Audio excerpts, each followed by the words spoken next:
calling to order the Rights Commission and going into the agenda. We'll go right to number 2. So this is the news that I definitely want to share with everybody. Juneteenth is happening. We are going into our 3rd year. I'm very excited. It's going to be at Greenfield. And also this year, I'm also kicking off Greenfield's first Reggae Fest at Energy Park. If you guys are familiar with any of the legendary reggae artists, Michael Palmer, who is a global artist, is going to be here live, performing live at Energy Park.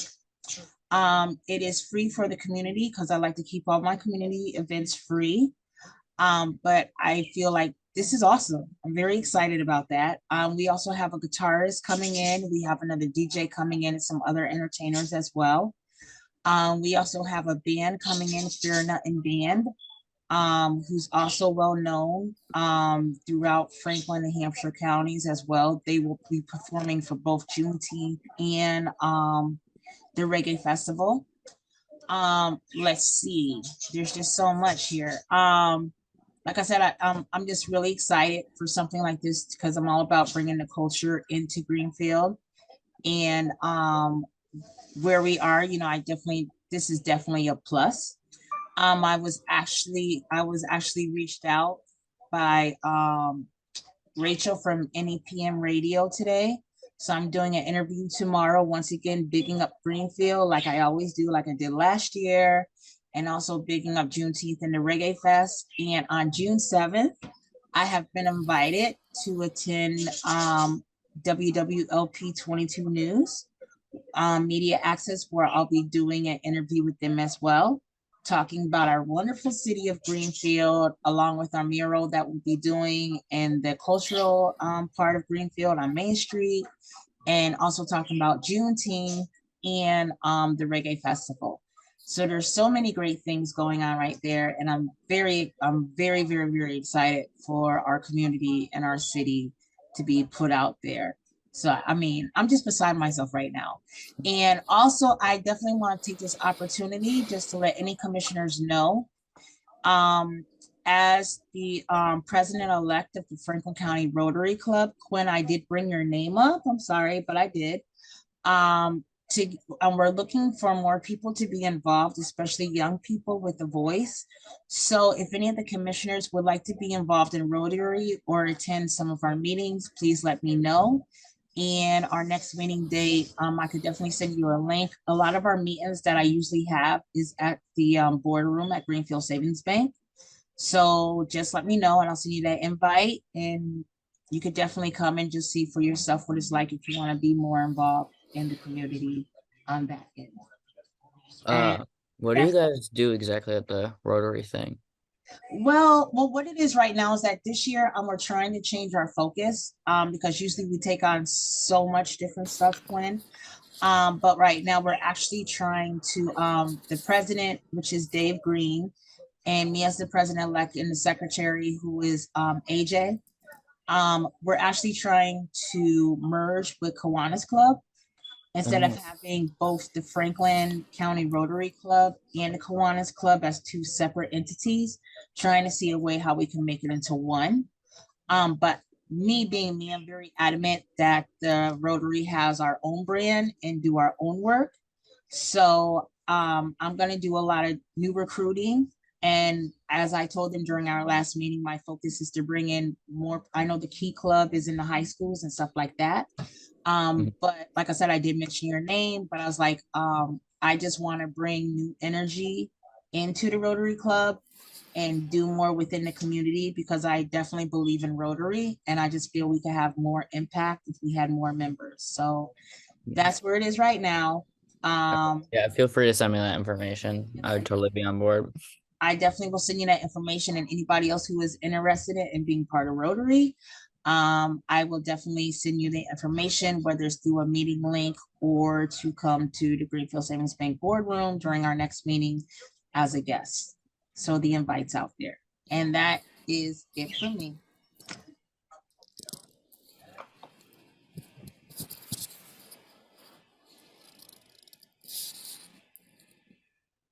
So next would be the roll call because we don't have a clerk right now. Oh, yes. This would be you.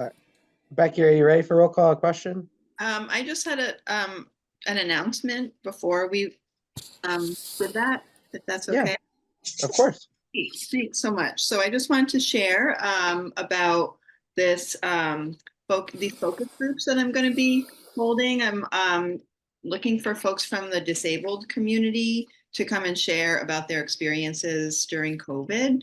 And so there's a couple of times that one is this Thursday, so that's sort of short notice. People would have to sign up by tomorrow. It's definitely possible to do that, but you know, it might be very last minute. And the next one is the 29th of February. They're going to be in town, and participants will be able to answer the questions, and then that information is going to be collected and brought to the Massachusetts Department of Public Health. So people from Franklin County, from this community that were here during COVID, either living or working, for any amount of time can participate in these focus groups. And then they also get a thank you of a gift card for their time, and then their voice gets brought right up to people that decide things in case of another health emergency. It's good to collect the information from people that were directly impacted. Maybe they lost services, maybe there was adaptations in services. So there's a lot of questions that hopefully people will have information and insight, and it'll take about 90 minutes. Is this, Becky, is this for a specific organization? I didn't hear. Yeah, oh, I'm sorry. I think Yeah, yeah. I said, you were going to do it. I said, okay. dove in.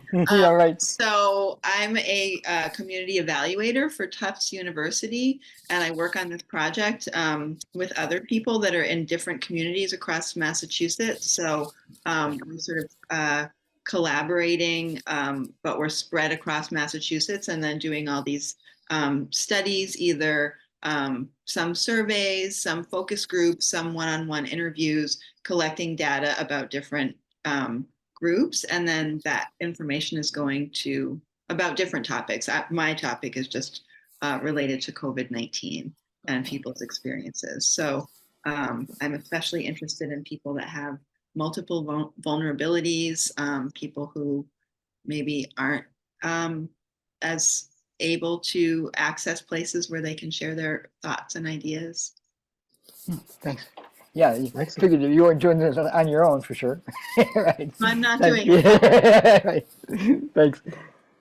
That's good, Becky. Becky, can you send me some more information? So I'm adventurous. I know probably this Thursday probably won't work, but for the next one. Yeah. Thank you. Yeah, so I have flyers. I've posted some in different places in town, but if you also had any other ideas of places that could take flyers, and then I think probably in early March, I'm going to do either another in-person focus group or a Zoom focus group. So there'll be another flyer that I'd love to share. Excellent. Yeah, feel free to email me the flyer as well. I definitely can think of Okay. some good places to put it. That's great. The only thing they ask is that we don't advertise it on social media, because there's a lot of like fake things that happen on social media. So they want it like word of mouth or people who know people, Gotcha. or flyer, but there's like a little code, and then you just scan it, and there's like a couple little demographic questions, and then you're signed up to do it. Perfect. Good to know. And any disability, like anything that people identify as a disability. And maybe another, like they have to speak English, because I'm hosting it, and an adult. So yeah, you know of anybody that might be interested, you can get in touch with me, and I'm happy to give you more information or whatever would be helpful. Excellent. Sounds great. Thank you so much, Empress and Becky, for the updates. I'll get into roll call.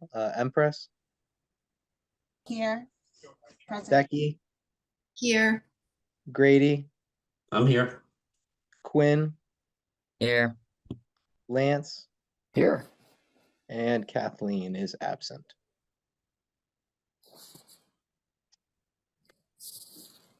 Next, Next, we have notifications of any guests or visitors present, which will be presented by the co-chair, Becky. Sorry about that. I was switching screens. If we have anybody present, if you could announce, just say your name and let us know that you're here.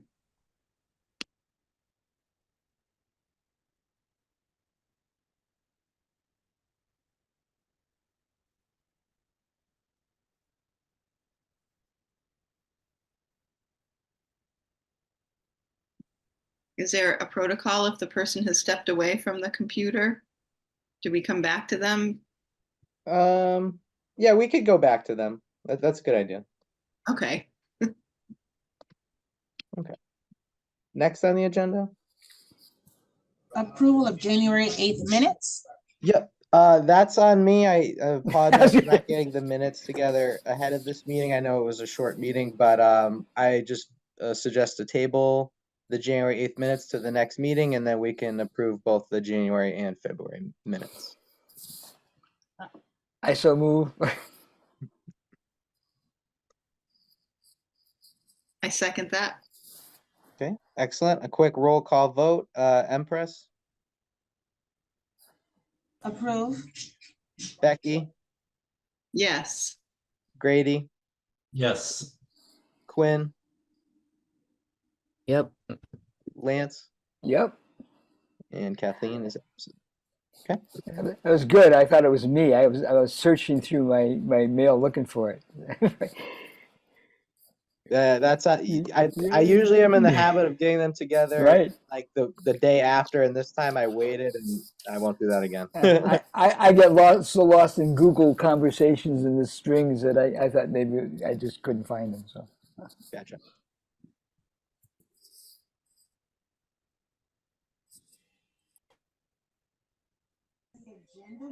Matt. Okay, updates from the mayor's office. No major updates to really announce. I know Empress did mention I think something about the murals in the main street, so I did want to talk a bit about that. This is a really exciting project. It's the Abolitionist and Underground Railroad Art Walk. There's going to be 12 murals painted on sites of historic landmarks in Greenfield tied to either the abolitionist or Underground Railroad movements. It includes historic people who lived in Greenfield and did things locally, locations where famous people gave addresses, and also some houses that are linked to potential Underground Railroad activity. So the call for artists just concluded for that project on February 4th. They had a really great turnout. So now it's just getting the artists assembled and going, and the murals are expected to be completed, I believe, sometime in June. So that'll be a really exciting thing. The Community and Economic Development Department partnered with a lot of historians in Greenfield and the Historic Commission to make something I think that will have a lot of impact and really be profound. And I just love personally murals so much because I think they add so much vibrancy. So I'm really excited on all accounts. I think it's going to be a terrific addition to the city. Yes, and just to piggyback off of what you said, Matt, because I'm also on that committee as well. I did bring up some concerns that I have heard from certain members of the community as far as them being on the ground, and there's a sense of disrespect because they're walked on and, over time it could fade. What they're looking into now is a way that some kind of coating can be placed over the actual murals that will keep them from fading away, because it is a temporary project. It wasn't meant to be permanent.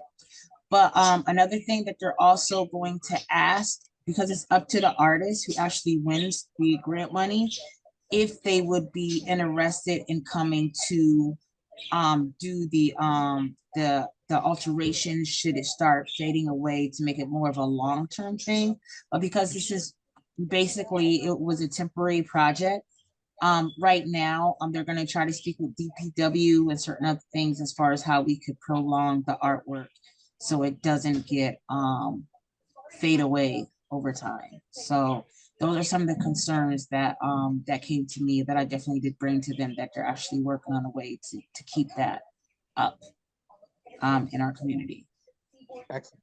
I'm really glad you brought that to the table because I'm with you 100,000%. People are putting their artistry and hard work into this, and they're really important works. I think they should be preserved for all time. So I'm really happy you brought that to the table.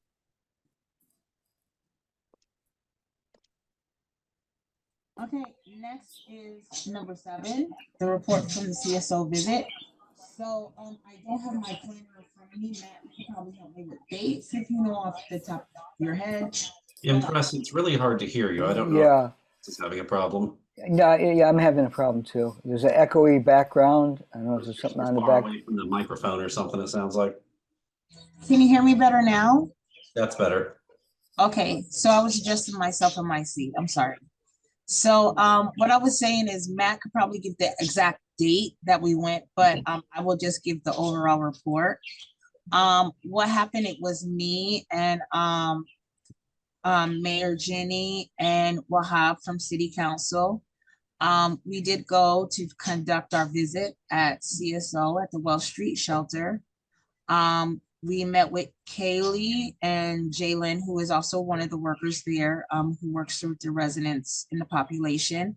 And we got to speak with some of the residents there as well. We got a full tour and got to see some of the changes that they're doing, their plan changes that they're doing for the facility.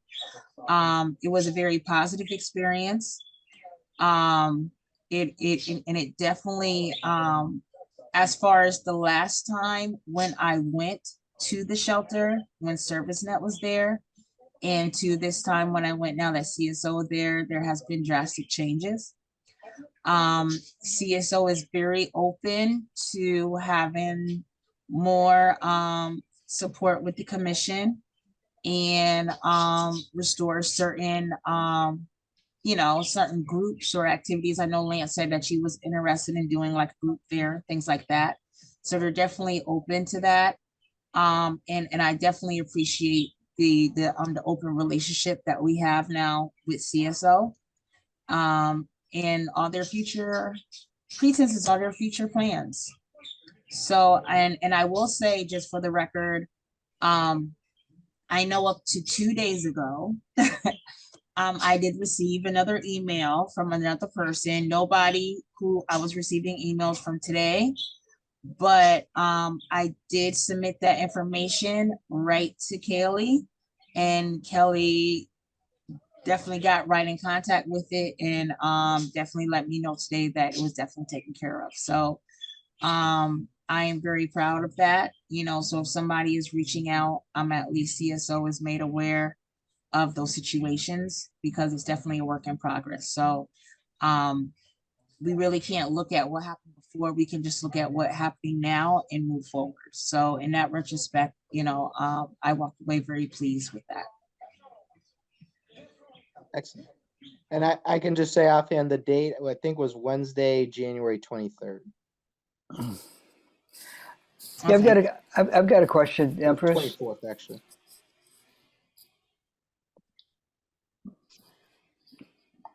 Empress, you received. I was confused about the nature of the email you received. What it was basically was it was a resident who recently moved there in September, and it was just some complaints that basically that it was a family member, not somebody who was actually there. So it was an outside source. It wasn't somebody who was residing there. It was a family member, somebody who was there from September. And basically those needs, those concerns was addressed in a time. As a matter of fact, less than 3 days. As soon as I got it, I sent it to CSO and they dealt with the situation right away. So it was less than 72 hours later that the situation was dealt with. Okay. So if it was an email from like a person in the shelter, would you have also done the same thing, or how? Yeah, Well, I guess I'm trying to like really discern what our process is. well, our as- process At this point, because that part of it is closed, but what I'm saying, I don't know how this person, that's another question, how my email is still floating around, Right, right. because it's not public information. So that's a whole different issue that I'm not gonna go into, but no, I'm not happy about that, but nobody should really be contacting my personal email or my personal phone because I do not work for CSO.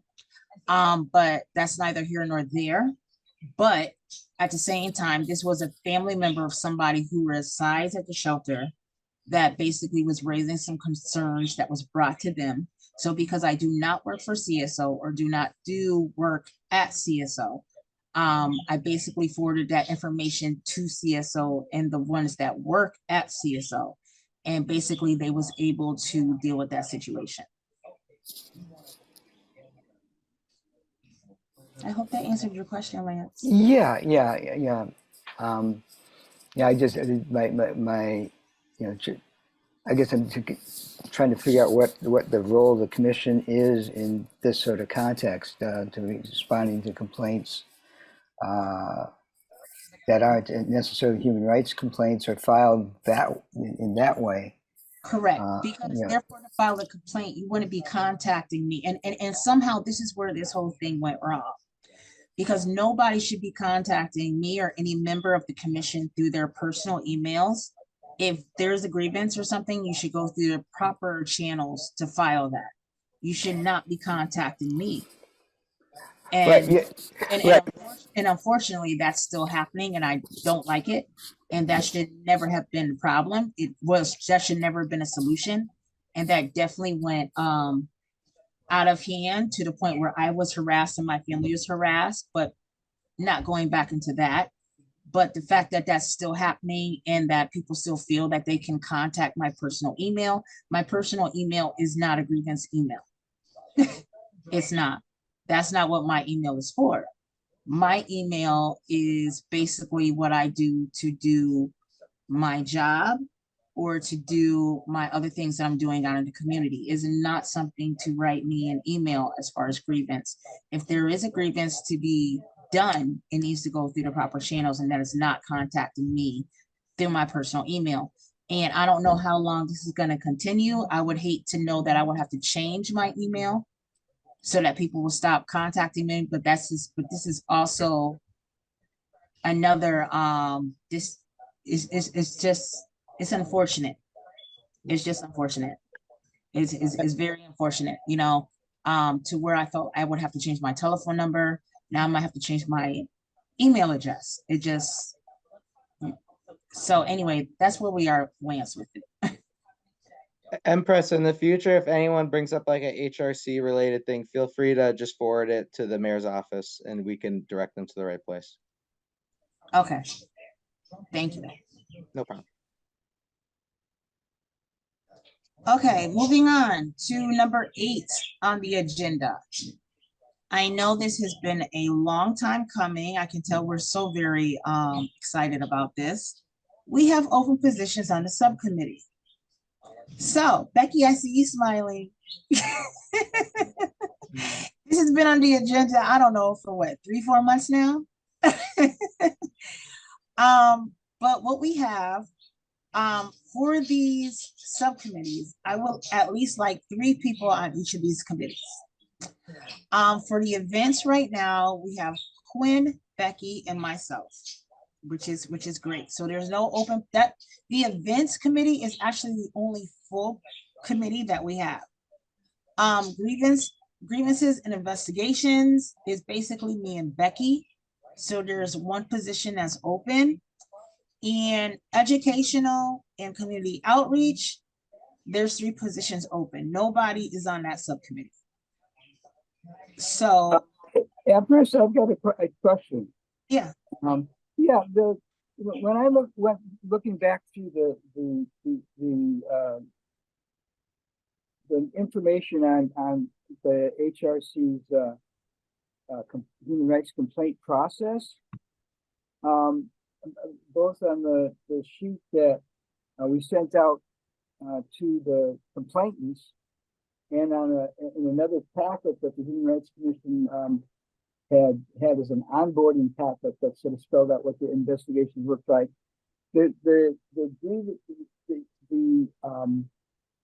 was supposed to be an ad hoc committee appointed in response to complaints, not a standing committee. I What think was that, Lance? Yeah, because now I'm having problems hearing you. I'm sorry. What was that? I'm sorry. Yeah. At the, basically the process that's laid out on the website, that's part of the complaint application, alludes to that at the next regularly scheduled, within 3 days or 5 business days, an agent of the commission should respond to let the complaint know that the complaint has been filed. But as I read it, at the next regularly scheduled HRC meeting, the chair of the commission shall appoint a 3-person ad hoc subcommittee. That's like a temporary committee focused on that particular complaint, not a standing committee. So, I guess I'm wondering where we're at and how, if that's not really the process, because that seems to be historically the process.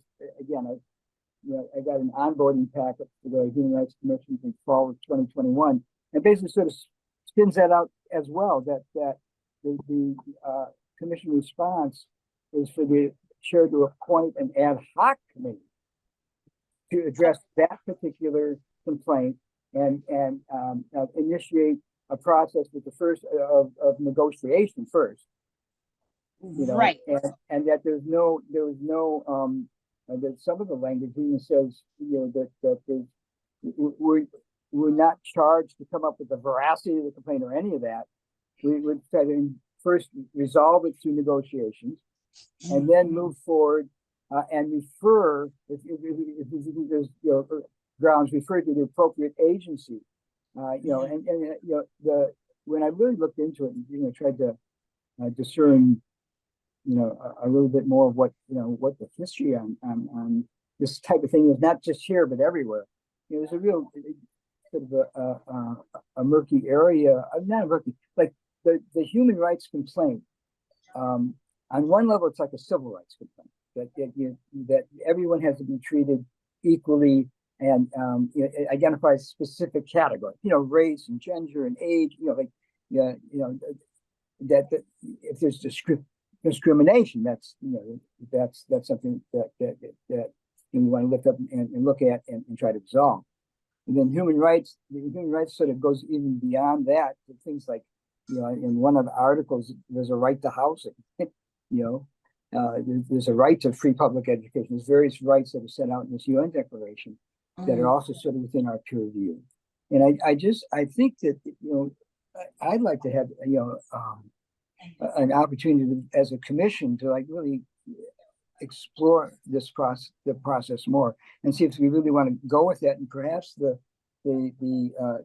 subcommittee at this point, grievances and complaints, would not be so much to respond, because again, I think that the history of our process was that that was supposed to rotate. There wasn't a standing committee, and maybe this committee should revisit and really clarify the best way to proceed in the future with these complaints. Absolutely. So to clarify, what are you, just to clear, are you talking about the personal email that I got, or are you talking about the prior? No, the process is sort of tied up to Human Rights Commission months. Oh, okay. So you're not talking about the email that I just brought up, the personal email, because that was not, that wouldn't have fell under that at all, because it did not. Right. Okay, so that's off the table. You talk about the prior discrimination against CSO from Chris and Brian, correct? Yeah, that's the only one I've had the experience of us being involved with. Right. Okay. So therefore, that was a 30-day investigation, and basically what happened, me and Becky was actually on that, and where I was able to retrieve information and gather information.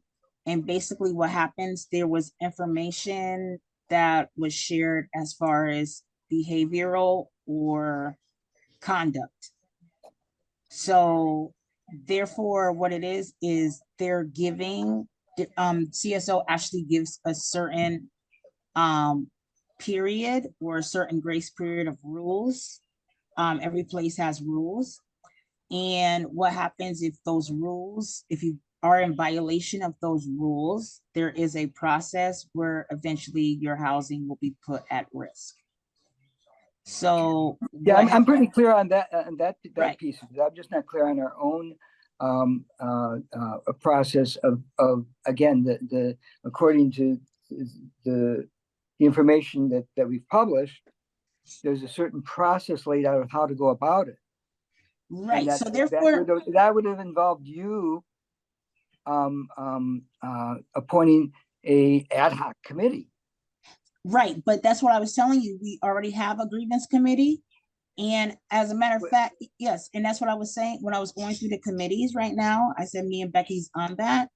And remember, I even spoke to you before about being on it. Yeah. I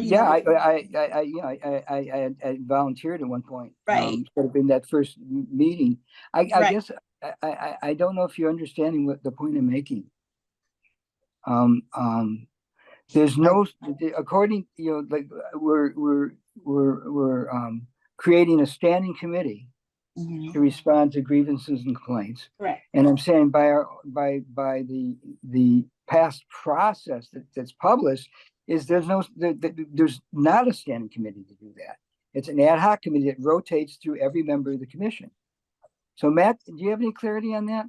Yeah, I'm happy you're including me on this. So I think we can go about this two ways, and it's kind of up to the commission. The Empress process, we could just have that be the new thing we put in as part of it. Or anytime a complaint arises, we can have a No, meeting. that's not legal. Please don't do that. You guys are not, point of order, you guys are not, there needs to be an attorney in on this. This is not fair to the people, please. This is, we're talking about eliminating another commission and giving power to one person. Can I just please finish?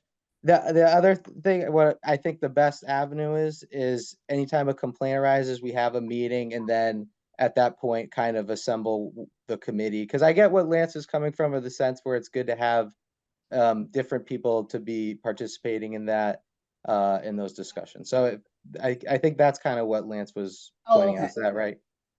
Right. So is that what you were saying, Lance, as far as the rotating committee?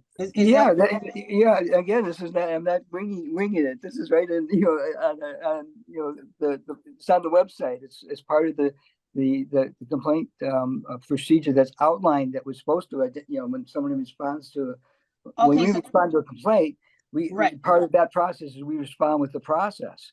Okay, so therefore you're not right. So to clarify, you're not talking about the prior. You talk about going forward, correct? Yeah. Oh, okay. Yeah, I'm not trying to throw. Okay. I think we went off the rails, but I think that I'd like to do it better. Already violated the procedure of how it was supposed to be done. First, okay. First of all, this is Brian and Chris Heath on this phone call. No, it's Brian Whitney. And Stephanie Duclos, the one that opened and asked, this is Brian and Stephanie, and this is ridiculous.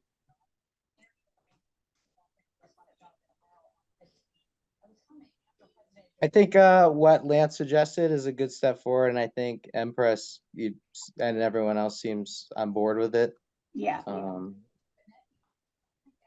So therefore, basically what it is, as far as for the rotating, what you're saying, Lance, is, so what you're saying is that for like to have rotating on each grievance, correct? Yeah, that's it. Yeah, that's the published process. That makes sense. And I think that it would take you out of the position of being the lightning rod for this whole thing.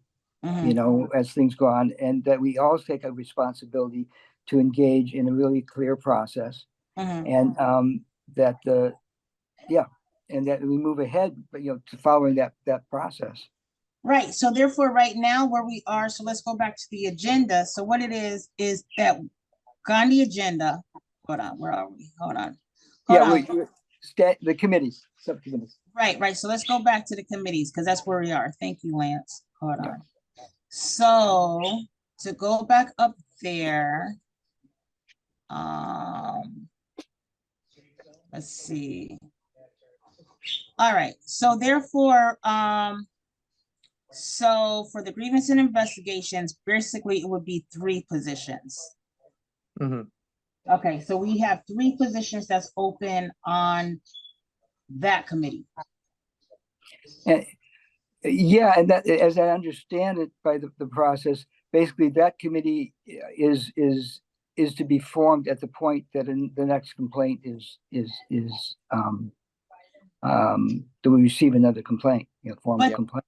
But the only thing is that the way that the commission is and the members, at least I think we better to have people already in line. Why would we want to wait until a complaint is filed to then try to get a quorum to find people to fill that position when they could already have that position to basically deal with that complaint? Right? Yeah, I don't, yeah, no, I don't disagree with that. Right. That, Right. So I but think, I want I want to be really clear that to follow the process as it exists, Mhm. that committee would respond to the next complaint, and then Correct. that another committee would be appointed for the Mhm. next complaint. that committee would be the subcommittee. This grievance and investigations is the subcommittee. They're the ones who would go out to gather the information and everything like that, and then you would present it to the commission. So Well, I therefore, think, yes, okay. right. So therefore, what happens, because there isn't 2 separate subcommittees, there's one subcommittee and the commission. The subcommittee would go out to do the footing, do the investigation, collect the information about the grievance, the situation, and then report back to the commission. And then from Okay. there, the commission would basically vote on what the final outcome would be after you gather the evidence. So therefore, what happens for the grievance and the investigations portion, therefore, it's 3 positions that's open. Lance, would you like to Yeah. be on the commission? On the subcommittee, Yes. On the I am on grievance. the commission, I think. Huh? I am on the commission, right? No, yeah, the subcommittee. Yeah. Okay, so we'll Yeah, put you, right, so and we'll put you I would like to also, like, I mean, and just to be real brief, and I'll maybe bring it up on next month's Yeah. agenda, is to really examine, our own processes, that the subcommittee looks at looks at what's on paper, what our history is, it's problem solves about the best way to go about it. Because like it's not like, as I understand it, the thrust is to negotiate, not just to, and get information. Is to try to be peacemakers. To try to see if we can resolve the existing conflict. That's really our charge, not to say thumbs up or thumbs down to the veracity of it. And that's even the language. That we're not to establish the veracity of the complaint. We try to figure out what happened, how we can bring the parties together. Does that make sense? and I think we did that, Lance. I think we did that the best way that we could under the circumstances. I definitely did. Yeah. So, I know right. Becky raised her hand a while ago. I just want to give her Oh, a okay. chance. Yeah. Yeah, I just wanted to kind of see, I liked having a subcommittee as kind of a landing spot for when things did come in, and then those folks could say this is what came in, and then this is us working together to look at this information. I think that what happened the last time is it got really very too personalized towards a specific commissioner, and that turned a lot of feelings to that person, that it seems unfair given our scope of whatever we can do as being a Right. volunteer group and Right. a small community. So my thought was having everything come in filtered through a subcommittee that would then say, okay, now we're going to have the investigation folks go and what you're saying, trying to mediate or being the go-between again, is only going to be as effective as the person is able to, have productive conversations. So, so my thought was that was sort of the immediate holding place, rather than it going to a specific person on the commission, but that goes to that subcommittee, and then the next. That's what I thought that was related to. So. And unfortunately, what happened, what happened after the award ceremony, this kind of just like everything popped up at one time. So we wasn't even in we was in a transition period, and then this grievance came in. So we wasn't even fully where we needed to be as a commission to even deal with that. I feel that we did the best we could do under the circumstances, and I'm very proud of the commission with that. But going forward, yes, definitely. But I will say it right now that I want nothing to do with grievances investigations. I do feel that, and it's not even a laughing matter, I feel like everything as far as my personal life to even my color and everything else was put on a table and disrespected. So, and no, I will not be disrespected. I'm not. And I will not be used for my color to be used and tell me that me as a black person, should know better or should do something like this. No, because what about my human rights? What about calling my home and disrupting my household and upsetting my kids and my husband? Where's my human rights? Where's my rights? I have human rights too. So therefore, grievance investigations, this was a very bad situation and caused a lot of problems for me. So I want nothing to do with grievances and commissions going forward. Yeah, and I'm really sorry will that we stumbled you into that or whatever, Yeah, I will definitely deal with events, and I will definitely help with education and community outreach, but anything having to do with grievance and investigations, 3 other people could deal with that, because I am no longer going to get involved in that. You need to roll up the window. I just want to say that I feel good about the way that we're gonna go about this, having the rotating commission, but I kind of want to see if we can They're move all done. forward in our agenda, because our point about our ideas for 2024 has been on this agenda since August, and I think it's really important that we talk about that and what we want to do and see how all of us can help bring forward events like Juneteenth and everything, because I think that's really important that we all work on this together, and I don't want it to get pushed out of the agenda because we run out of time. So if we can just get to that. Yeah, and this has been on the agenda for a while. We cannot we just get stuck right here. And, but like I said, Lance, if you want to work with grievances in the investigation subcommittee portion and find you 2 other commissioners to work with you on that, that's fine. But I personally withdraw. That's not for me. I will work on events and community outreach, my safe zone. Yeah. But I'm not going back into that. But if you want to work on that, that's fine.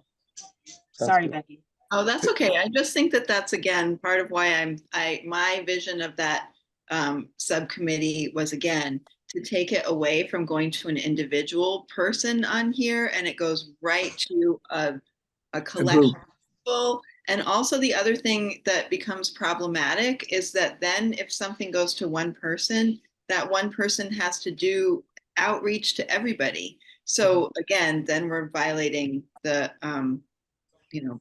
communicating outside of this meeting time. So if there's already a way that it gets filtered away from the whole group to kind of think about what are some of the things that will need to happen to look into that, then that could be shared with the commission in this meeting time. So do you propose, Becky, that we just remove that for now, because there's no grievance right now anyway, and it seems like we're stuck on that, and we don't have nobody that's willing, 3 people that's willing to even step into that. So even if say hypothetically, if Lance does it and we get a grievance tomorrow, it's going to still be on the one person. So unless we have 3 people, because there has to be 3 people in that subcommittee to take on any grievance. We don't have that. So it's still, Do we not, I haven't heard, asked that question. Do we have, the 2 more volunteers for that or not? What I'm honestly, what I'll suggest is that we can have that discussion and formalize that next meeting, because I do believe we'll have a new member joining us then, and then maybe we'll have Kathleen, so we'll have more people to have that discussion with. So, and then we can also move on to the 2024 stuff. Does that sound People can agreeable? sleep on it. Yep, right. cool. Yeah, yeah. Want to, but I think the most important thing that we need to do is that anything from like right now moving forward isn't going filtered through one person, so that that protects from targeting. Yes. Right. And 100%. just say hypothetically, should you get grievance, there's nowhere to even send it to, because there's Well, we have like anybody, all we have to do is respond as an agent. It says an agent of the commission. That could be anybody. no. I don't know, that could be, No, right? actually, no. The city has to respond within 3 days. right. What, Matt, but at the same time, after that, then the then, sub- then at the next meeting, according to this, at the next meeting, you appoint a 3-person subcommittee. right. But that's what I'm telling you. What I'm saying is that as of now, should Matt hypothetically get a grievance tomorrow, and he responds within 3 days, there is no subcommittee. There is Right, nobody. but at the next Yeah, meeting, the complaint would just have to wait until after the March Right. meeting when it's formed. Right. right, and that's what's sort of spelled out, at least on the process. Anyway, let's move on and continue. You know, But that is the process that we went through the last time. Just to let you know. that you appointed a 3-person subcommittee. We didn't have 3 persons. Yeah, no, but we did is as I remember, we had this hearing, basically had a hearing, a public open conversation. At the first, I can What? provide some context, Lance. So when Yeah. I think it was either the October or November meeting is when Empress kind of established the subcommittee approach. So Yeah. that's when she established that kind of ad hoc grievance and investigation to be ready for when a complaint came in. Right. So I think it was before you were sworn in as a commissioner, Lance. That's probably what it was. So Mhm. we already had that and Yeah. set up these committees already. So now Okay. that we're gonna be restarting for a new complaint process, that next meeting is when we'll establish what that ad hoc committee will be. Does that make sense? So that's probably what it was, is like when we first did it, Lance, you probably wasn't sworn in yet. So it was done before then. So when when you came in and we got the grievance, there was already a subcommittee already up and running to handle that. So that's the part that was missed out on. Does that make sense? Does that make sense? Yeah. Okay. Yeah. Let's move on. If you could, I think that the sequence of the subcommittee going into it before like a formal sort of meeting where there's like a hearing or something. We should look at our process, I guess. Yeah, we could definitely discuss that next meeting. I'm happy to. Not to change the topic entirely, but for the educational and community outreach subcommittee, I would be willing to take a role in that subcommittee since it's 3 open positions right now. Yes, and I would be happy to work on that subcommittee as well. Me too. That's a safe zone. Yeah. Right, exactly. Give me Right. stand at a podium and give a class or something, or have a group. I'd love to do that. Okay, all right. So right now, I'm sorry this took longer, but this conversation's good. So far we have events that is fully staffed, grievance and investigations table. We're gonna table that, okay? Educational and community outreach is fully staffed. Now we need a clerk. Now that's not a subcommittee, but it's actually an open position.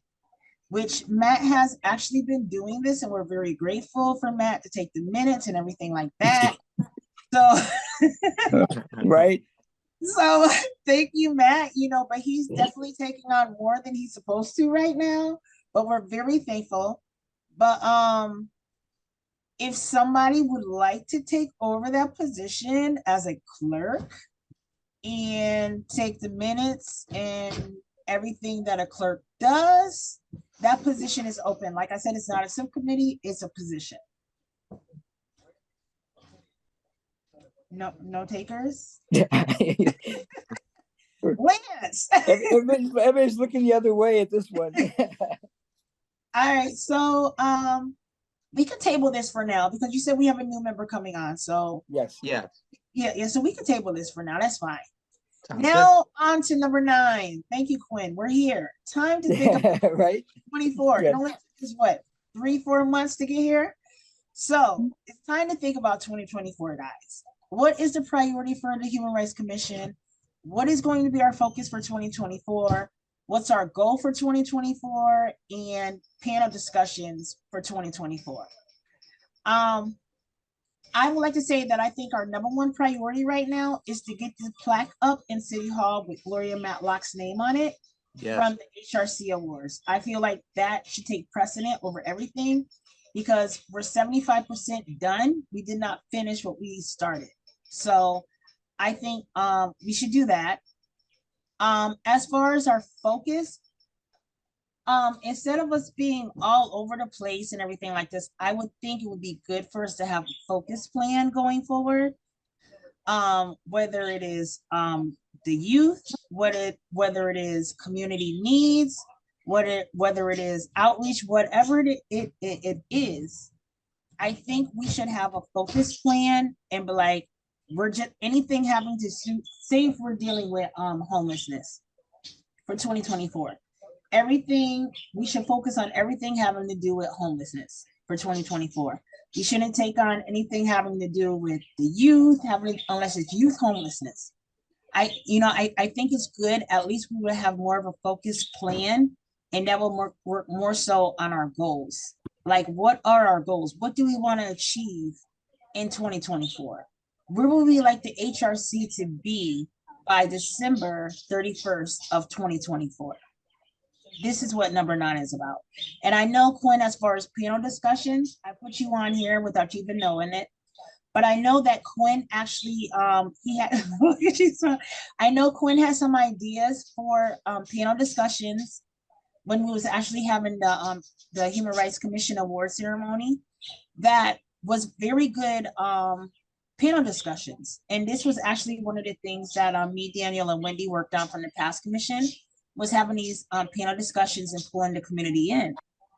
And I think that would be great if the Human Rights Commission could start these things up, but I think it would work along the lines of what is our focus and what is our goal. That's what I think that these panel discussions should be about. Discussion. Don't be shy. Oh, I was already unmuted, but so I'll go ahead and then I'll mute after. So I think I like the idea of having a trajectory. I would kind of like to have some open-ended goals that could be like workable depending on who we partner with in the community. So we're a very small commission that's often under filled. And so I think that for me, like doing community connections as like a newer commission with newer commissioners where we're going out and interacting with different businesses and organizations in the community, getting to know them. And also, anything that kind of falls in that jurisdiction of joint community work, so that we're not just only carrying things, but we're also partnering with other people that are already doing. So we get to expand the resources and our very small funding. So for example, like doing joint educational films at the local movie theater is just one example, or a partnership maybe for, like Martin Luther King Day at GCC, things like that. So my thought is really kind of like community. And then that way we could really pre-approve, X number of things or once a month, or we could just, and that, I think that would give us fluidity to tap into working and getting connected with other folks. Thank you, Becky. Yeah, I really second that. I think that like going out into the community is probably like one of our biggest goals after getting the award put up. But I think also just like spearheading a lot of events would be really good because um we did the awards assembly and then coming up is Juneteenth. But I think if we just like have a clear idea of what we want to do ahead of time, it will allow us to like really be able to prepare and get things done. So I like the fact that we're talking about the panel already, so that way we can start thinking about that. That's going to probably be after Juneteenth, so we can start thinking about what we can do to prepare for that, and just like coming together and like actually, getting things done and seeing through and like making sure that they all like come out as well as we want them to be. So what kind of panel discussions, I know you guys talked about as far as community, do you have, what exactly about community would you like this panel discussion? Like if you had to plan like a panel discussion, say for next month, because there's so many different community issues that we're dealing with. What is something that you would like to have a panel discussion about that would involve and engage the community? I think it might be interesting to see if we could do like maybe a survey to see what people in the community would like to hear about or like speak on a panel about. Because like it's really easy for us to make the decision, like, oh, this is what we're having a panel about, but it's not necessarily going to be what people want to hear. So I think it would be kind of like already a first step into like hearing direct feedback from the community to see like maybe put out like a Google survey or something and just be like, we're thinking about doing a panel. Like, what subjects do you think are important, or would you want to talk about or hear about? And then, like, get that feedback from them. And then we could decide which maybe 2 or 3 we actually want to have on. But I think that will be a cool way to go about it. And I like that idea. And how would you suggest that we get that out to the community at large? Because not everybody is on social media, and we definitely want to pull Mhm. in the whole community. So will we like take for instance, like will we have like paper pamphlets or paper surveys to drop off, say to like places like Greenfield Gardens and Oak Courts and certain other places to get the community involved? And like I wonder if in like the newspaper or something, like just write, okay. like I know if you just write something in and like send it, I'm pretty sure it's not that hard to get something like that in the newspaper. But we could also just do like QR codes and posters and like send them in places. But I think all like putting it in a newspaper would probably be good too, like on top of just social. I like that idea. And Chris, I also just want to say, so for the opioid settlement survey, we had like kind of drop boxes with surveys on the table, and then like the box people could just put it in. We could like look into setting up something like that at the library and like John's on, like just maybe like 4 or 5 like kind of big central community spaces just to give people that paper option. Because I get what you're saying. It's good. It's from an access point. Not everyone is on socials or on their computer a lot. Gives them an opportunity to participate in the conversation. I like that idea. So, and I like that, especially like the library, because I know like a lot of people go there, and some of the housing projects, and even some of the gas stations or any, but it would be like a citywide effort to get more people involved. But I definitely like that idea. And so we would have. So how would you suggest, Quinn, having like different topics, or have like an add-on line for like people who wants to add something on? Yeah, I think that we could just like maybe have like some suggestions for like what we're looking for, just to like get like examples basically, and then just hear feedback from what type of panels they would want to hear from. Like, no, not like really like select which one you want to hear, but more just like what would you want to hear? And then from that, we'll have like, because like they're filling out their own thing, we'll have a list of like a bunch of different things. And then we could take that and then pick like the most, I don't know, like meaningful ones, I guess. But that way we're like hearing it directly from them. And that way it's like we're still kind of picking which ones we think we want to be on the panel, but we're getting that choice from the community, if that Right. makes sense. But like, we could do it however you guys want. I just think that's like an option. I definitely like that idea. So Matt. Yeah. I'm sorry, Becky. But just a quick question to clarify, do we know when the panel discussion would be happening? I think Quinn said sometime after Juneteenth, so maybe like late summer, early fall. Yeah, so I was even thinking like we could, spend a bunch of outreach time through the summer. Like going to the resident services coordinators in the low income housing and getting the flyers to them.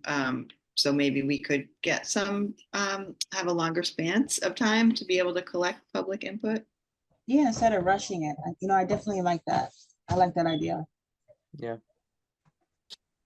Yes, Lance. I'm sorry.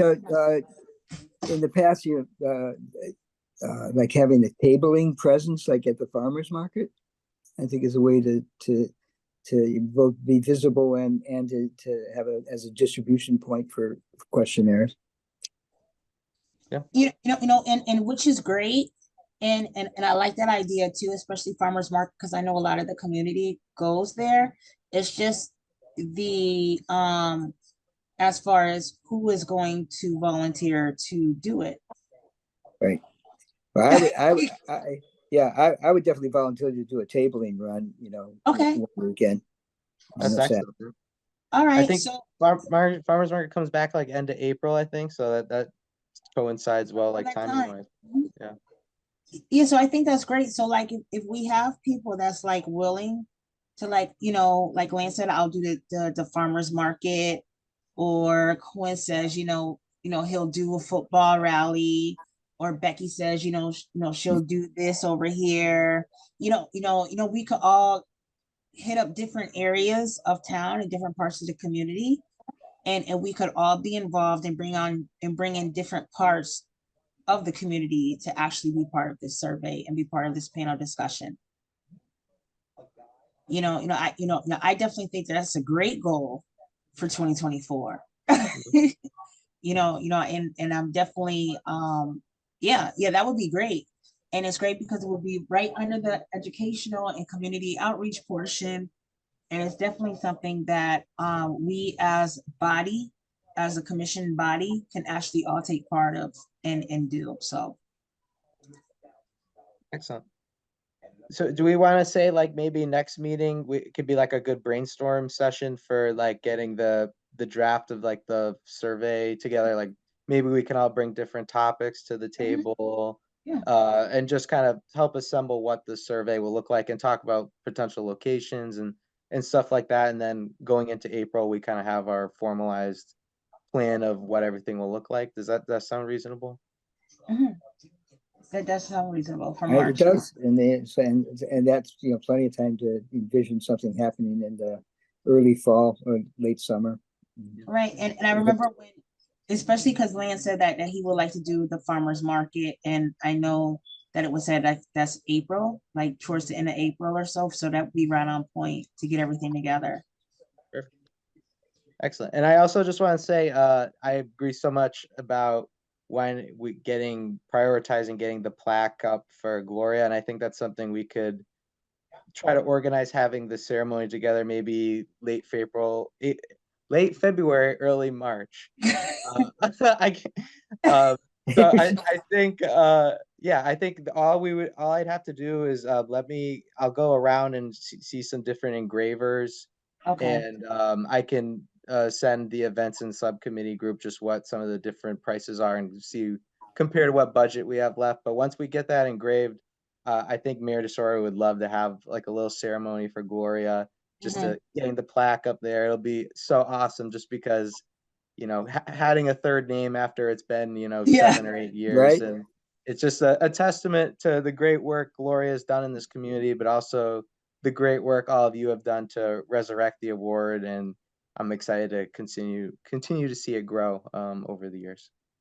Definitely. So, yeah, so that's our next thing. Hopefully, you know, so how would you do the engraving? So would you send us like what you find for like engraving, or What I'll do is I'll go to like maybe 2 or 3 different spots and just get a quote, and then I can send it to events and subcommittee and let you Okay. guys make a decision. okay. Sounds good to me. Perfect. And But I any- really love this forum idea, and I think it's good that we're gonna put a lot of legwork into the preparation and getting that community input and making that a central part of it, because we're gonna be, that really ensures that we're putting together something that the community really wants to see and hear and be a part of. So I think that's a great plan by everyone. And maybe another thing that we want to do is keep getting the, you know, Human Rights Award going again for this year too. That seems like we have a blueprint for doing that again, and that would be, you know, potentially in December. So another goal. Yeah, definitely. We can continue the tying it in with the Human Rights Day theme. I think that's, you know, a really cool thing. And I think now it's really exciting because now we have 10 months to think about it and Right. plan it, and we'll have new members joining us. So I think it can only grow from here, which is exciting. Because I mean, Empress and Becky and Quinn and Grady and Lance, all of you and Kathleen did such a great job getting it together. But now we can really kind of build off that foundation together, which is exciting. Yeah, and get the, like, you have the nomination forms and all that out earlier and in a wider distribution and get more back and stuff like that too. We got the time. Yeah, we could honestly, what we can do is coincide. So like maybe soon after the survey process for the community forum or the forum we want to do ends, we can maybe like a couple weeks later start the survey process for the HRC award. And we'll have the Me- distribution network so down that it'd be easy, right? Yeah, exactly. Like I think what we released it, what, maybe mid-October, end of October, and people submitted, I think, first week of December. Maybe this year it could be something like beginning of September it starts and people have all the way till December. So maybe Yeah. maybe something like that. And before we close, Lance, I just want to take this opportunity. I know probably you couldn't tell, but I was very frustrated over that whole situation of what happened with the CSO, because like I said, for me on my end, I got the blunt of a lot of the abuse on my end. So that whole topic, Matt and Becky knows, is something I want to put behind me. So therefore, when you brought it up, that's not really something I really want to talk about because I'm still dealing with the repercussions of that.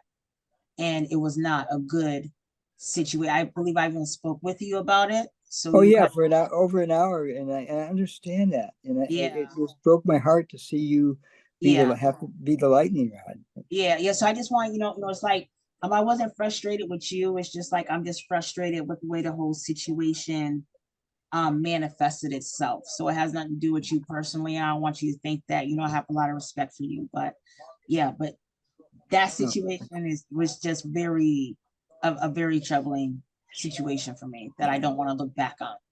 But Yeah, I understand. okay. Other than that, we're on number 10, motion to adjourn. Yeah. I'll do Anyone a want quick. a second? I second. All in favor? Roll call, Matt.